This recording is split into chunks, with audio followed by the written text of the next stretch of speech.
안녕하세요. 안녕하세요. 어머, 목소리가 너무 씩씩하고 좋아요. 네.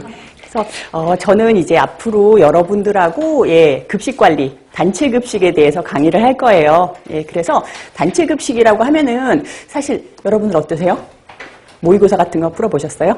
아직은 안 푸셨을 수도 있어요. 그런데 단체 급식은 어쨌거나 이제 급식이 나가는 과정을 여러분들이 배우는 거기 때문에 사실 막 외워야 되거나 이러는 것보다도 여러분들이 문제 자체는 그렇게 어렵게 되진 않아요.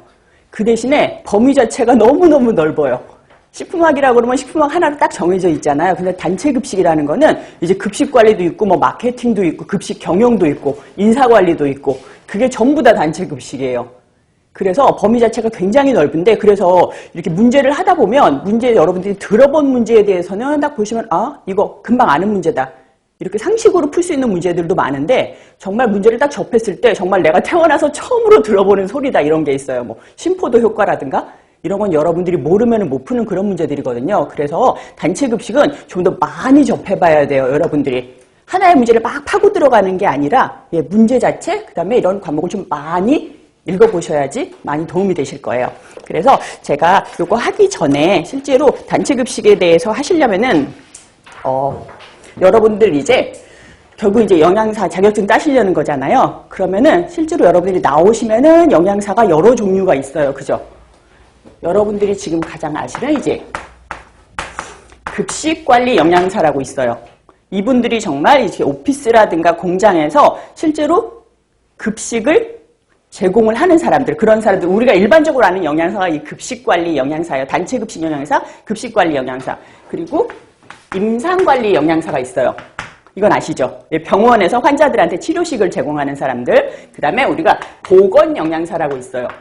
보건 영양사 또는 상담 영양사도 있거든요. 이런 분들은 보건소나 이런 데 배치돼가지고 그런 상담을 한다거나 아니면 보건 관리된 국가 정책이나 이런 걸 관리하는 영양사가 있고요. 그리고 요즘 와서 좀 많아진 부분이 이제 판매 영양사라는 부분도 있어요. 여러분들 백화점이나 이런 데 가면은 영양 관련된 이렇게 제품이나 이런 거 판매하시는 하얀 가운 입으신 분들 있죠. 그분들이 이제 판매 영양사예요. 그래서 영양사 종류가 굉장히 많은데 사실은 이 급식관리 영양사, 여러분들이 영양사 했을 때 딱 떠오르는 영양사 있죠? 이분이 거의 한 90% 이상을 차지하고 있어요. 그러다 보니까는 제가 이 단체 급식에서 강의하게 되는 건 이 급식관리 영양사의 업무에 대해서 거의 관리를 할 거예요. 그래서 여러분들이 지금 하시면서 저랑 하면서 영양사에 대해서 미리 공부한다. 이렇게 생각하시고 그래서 실제로 영양사 자격증 따셔가지고 나중에 연락 오시는 분들을 보면은 이거 저랑 했었던 이 책을 한번 다시 펼쳐본다 하시는 분들도 계시거든요. 그래서 저는 될 수 있으면 실무 위주로 설명을 드릴 테니까 미리 공부하신다. 내가 사회인 준비를 미리 한다라고 생각을 하시고 그렇게 좀 재밌게 들으시면 될 것 같아요. 그리고 단체 급식 같은 경우는 이제 트렌드 자체가 좀 계속 바뀌는 편이에요. 그래서 트렌드에 따라서는 제가 그때그때 업데이트를 해드릴게요. 그래서 실제로 보면은 저랑 이렇게 좀 일찍 공부를 시작하셨잖아요. 근데 시험 보기 바로 직전에 막 바뀌고 이러는 경우도 있거든요. 그거는 저랑 공부하는 동안에 제가 계속 업데이트를 해드릴 테니까 그렇게 하시고 그 다음에 요즘 와서 단체 급식 문제 경향이 예전에는 완전히 이론 위주로 많이 나왔어요. 영양이라든가 이런 거 뭐 칼로리 같은 거라든가 그런 거 위주로 나왔는데 요즘 같은 경우는 정말 실무 위주로 나와요. 내가 영양사다. 근데 이번에 만약에 해가지고 식권이 뭐 4,000원짜리가 몇 개가 팔렸다. 그 중에서 인건비를 얼마나 썼다. 조리원이 조리사가 얼마고 해가지고 인건비를 얼마나 썼는데 이 중에서 나는 재료비를 얼마나 썼다. 그 다음에 수소광열비가 얼마나 나가고 감가상각비가 얼마였다. 그러면 과연 나는 손익이 얼마인가? 아니면 내가 손익을 갖다가 이렇게 맞추려면은 얼마의 식권을 팔아야 되느냐? 몇 명이 식사를 해야 되느냐? 이런 계산 문제도 많이 나오기 시작했거든요. 그리고 예전에는 메뉴 같은 거 짤 때 뭐 단백질이라든가 이런 게 몇 퍼센트가 적당한가 이런 문제가 많이 나왔다고 한다면 요즘은 메뉴를 아예 짜서 줘요. 어울리지 않는 메뉴는. 그래서 저번에 한번 나왔던 게 뭐냐면 탕수육하고 군만두였었어요. 어울리나요? 사람들이 근데 어울린다고 생각해요. 중국집에서 항상 그렇게 주거든요. 근데 실제로는 둘 다 튀긴 요리잖아요. 그래서 단체 급식 메뉴는 적합하지가 않아요.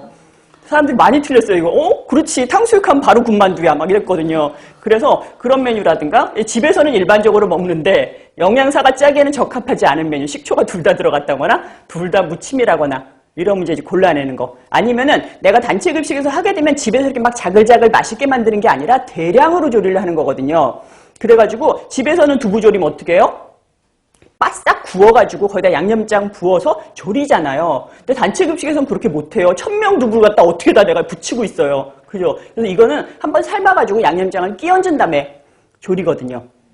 그래서 그런 조리법 같은 것도 물어보는 문제가 많이 나와요. 네, 그래서 실무 위주로 여러분들이 좀 제가 될 수 있으면 많이. 그래서 저는 실제로 여러분들이 영양사를 하셨잖아요. 그러면은 문제 풀기가 오히려 너무 쉬울 거예요.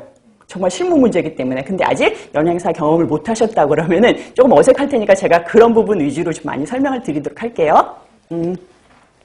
그래서 여러분들이 책 받아보셨을 텐데, 예, 보시면은 저랑 이제 계속 접하고 있는 게 아니니까, 예, 그러다 보니까 저희가 카페가 있어요. 그래가지고 여기 보시면은 여기 네이버 카페라고 있으니까 여기 들어가시면 항상 여러분들이 질문이라든가 궁금한 거라든가, 그리고 특히나 여러분들 선배들이 어떻게 해서 합격했다 이런 수기들도 많거든요. 그러니까 그런 거 읽어보셔도 많이 도움이 되실 거예요. 그러면은 제가 처음에 단체 급식은 굉장히 이게 범위가 넓다고 그랬기 때문에 빨리 진도 나갈게요. 예, 그래서 제가 하는 수업 준비는, 예, 제가 수업 어떤 식으로 하겠다라는 거 먼저 설명드릴게요. 그래서 저는 처음에 여기다가 제가 키워드를 쓰고 시작을 할게요. 아무래도 요거는 좀 집중하게 만드는 거예요. 제가 이번 수업 시간에는 요거 위주로 수업을 할 거예요 라고 설명을 드린 다음에, 그렇지만 저것만 아시면 되는 건 아니에요. 저거 위주로 설명을 드리겠다는 거지. 그런 다음에 저 보충 자료 같은 거를 좀 나눠 드릴 텐데, 보충 자료는 여러분들이 이제 실제로 출력할 수도 있고, 저는 일단 나눠 드릴 테니까 그거 위주로 하시고요. 그 다음에 요거 제가 수업 시간 끝나죠. 그러고 나서 다음 시간에 여러분들이 오셨을 때 제가 문제를 몇 개 내드릴 거예요. 그러면은 그걸 수업 시작하기 전에 문제 어렵지 않아요. 정말 기출 문제들만 내드릴 거예요. 기출 문제 중에서도 키워드로 풀 수 있는 거. 그래서